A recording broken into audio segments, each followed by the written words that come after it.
अगर आपका पैसा इन्वेस्ट करने का टिकट साइज बहुत कम है तो आपके लिए SBI म्यूचुअल फंड एक बहुत अच्छी स्कीम लेकर के आया है। जन निवेश SIP।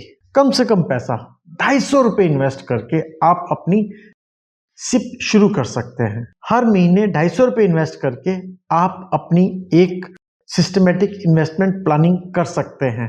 अपने बुढ़ापे के लिए, पैसे को प्रोटेक्ट करने के लिए, अपनी सेविंग को वेल्थ में कन्वर्ट करने के लिए।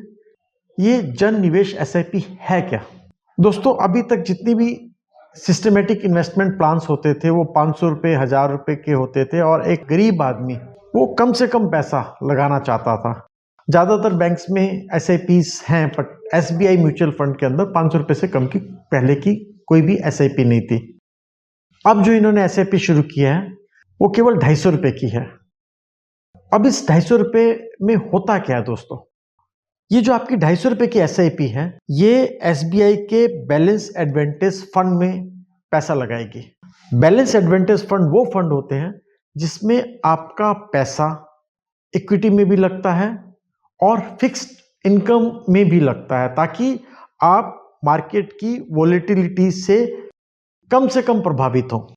आपका पैसा अगर मार्केट गिरे तो ज़्यादा ना गिरे, इसके लिए ही हमारे बैलेंस एडवांटेज फंड बने हुए हैं। बात करते हैं कि आपने अगर अपने पैसे लगाए तो कहाँ लगेंगे। हम 100 रुपये की बात करके चलते हैं। अगर आपने 100 रुपये इन्वेस्ट किए तो उसमें 9 रुपये 87 पैसा लगेगा गवर्नमेंट के सिक्योरिटीज़ में। HDFC बैंक के अंदर 4 रुपये 94 पैसा, मतलब 5 रुपये। भारतीय एयरटेल में भी आपका 3-4 रुपये लगेगा। नेशनल हाईवे इंफ्रा ट्रस्ट के अंदर आपके 2.5 रुपये के आसपास लगेंगे। ये तो हो गए आपके फिक्स्ड इनकम के लिए investment.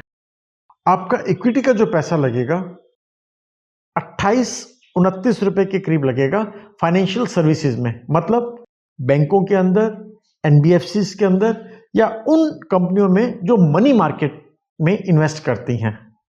Oil and natural gas में भी आपका 12-13 रुपये लगेगा।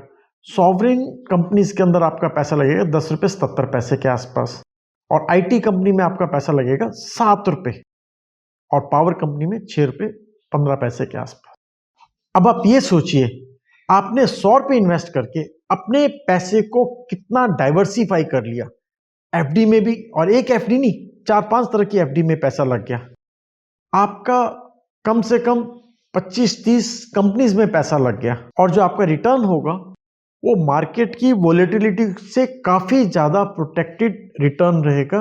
मार्केट अगर ज़्यादा भी गिरेगी तो आपका पैसा ज़्यादा नहीं गिरेगा, और यही बैलेंस एडवांटेज फंड की सुंदरता है, ब्यूटी है, इंपॉर्टेंस है। अब थोड़ा मोटा मोटी देखते हैं कि आपने अगर पैसा लगाया तो उसका रिटर्न कितना मिलेगा। मान लीजिए आपने 250 रुपये हर महीने अगर आपने FD में लगाए होते तो 35 साल के अंदर वो जो पैसा हो जाएगा वो 4,80,000 के आसपास होगा, मतलब 4-4.5 से 5 लाख के आसपास होगा। ये पैसा वो होगा जो आपने FD में लगाया है। और अगर आपने वो पैसा प्रोविडेंट फंड में डाला होता तो आपका पैसा तकरीबन 5 से 6 लाख के आसपास होता।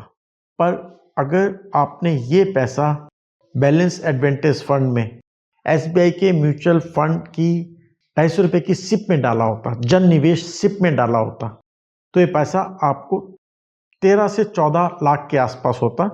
ये जो हम आपको 13-14 लाख कह रहे हैं ये टेंटेटिव है, और ये हम प्रीवियस 20-25 साल के बैलेंस एडवांटेज फंड या उस इंस्ट्रूमेंट में पैसे लगाने के रिटर्न को देख करके कर रहे हैं। फ्यूचर की कोई गारंटी नहीं है। अगर आपने लंबे समय के लिए, जैसे हमने यहाँ पर 35 साल का टाइम लिया, अगर आपने 35 साल के लिए लगाया है तो सर्टनली आपका पैसा FD प्रोविडेंट फंड से डबल तो हो ही जाएगा। पर फिर वही बात है, mutual fund is subject to market risk, और ये हाईली वोलेटाइल मार्केट है। आपके पैसे 13 की जगह 20 लाख भी हो सकते हैं, और हो सकता है 7-8 लाख ही रहे। पर अभी तक का जो एक्सपीरियंस है पूरे वर्ल्ड का, इंडिया का नहीं, पूरे वर्ल्ड का एक्सपीरियंस अगर देखें तो इन्होंने FD से, प्रोविडेंट फंड से कहीं ज़्यादा पैसा रिटर्न दिया, कहीं ज़्यादा रिटर्न दिया है। दोस्तों, पैसा आपका है, डिसीजन आपका होना चाहिए। अगर आप इन फंड्स में पैसा लगाना चाहते हैं तो मेरी आपसे रिक्वेस्ट है कि आप अपने म्यूचुअल फंड एडवाइजर से एक बार कंसल्ट जरूर करें, वो आपके रिस्क एपेटाइट, आपकी रिक्वायरमेंट, आपके गोल, आपके पैसे की सिचुएशन को देखते हुए जो डिसीजन लेगा वो आपके लिए सबसे अच्छा डिसीजन होगा। नमस्ते दोस्तों, मेरा नाम है विजय ठाकुर और मैं स्वागत करता हूं आपका आपके YouTube चैनल म्यूचुअल फंड की दुनिया में। अगर आपको ये वीडियो पसंद आए तो आप प्लीज इसे लाइक, शेयर एंड सब्सक्राइब जरूर कीजिएगा।